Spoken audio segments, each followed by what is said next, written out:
video, we're going to cover how to create a virtual assistant account in TrueTracts.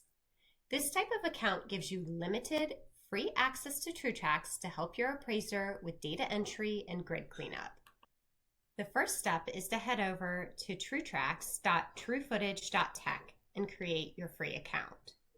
You can do that using an email and password, or if you have a Google account, we recommend using that.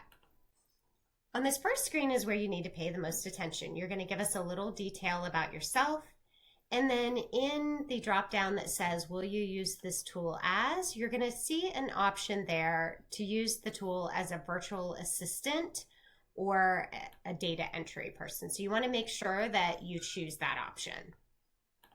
Fill out all the details about your account, and then you'll need to agree to the terms.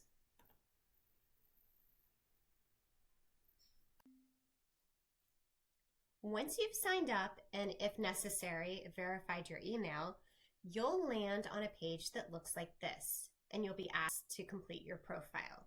Now, for most assistants, they don't use Spark to assist the appraiser, so you can click on the Don't Ask Me Again, and you don't have to complete any further steps.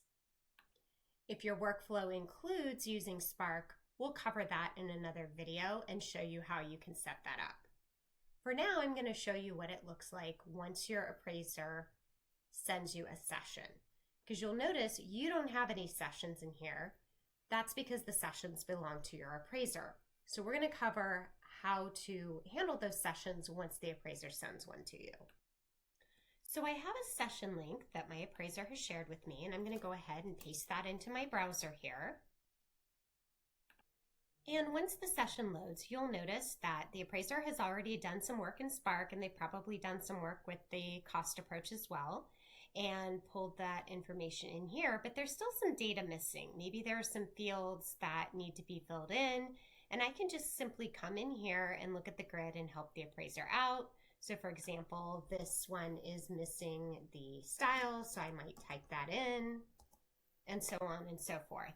If there are certain fields, for example, say for example, you know that all of these houses have 9 total rooms, there is the F2 function that you can use, and once you fill that in one field, it will, if you hit F2, it will fill it for you across all the fields.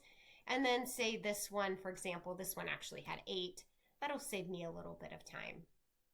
But I can go in here and make any changes that I need to make to the grid for the appraiser. And then when I'm finished, I just simply let the appraiser know that I've completed the task and that they can go ahead and reopen the session on their end. And you'll notice when I close the link and come back here to my TrueTracts profile, the session is gone, and that's because the session belongs to the appraiser. Again, any changes that I made to that session, the appraiser will automatically see when they reopen the session on their end. Now, one thing I want to point out is that if you accidentally created an account as an assistant and you need full access, you can always come up here into your profile and change your subscription type. If you're currently set to an assistant type, you can change that plan type at any time.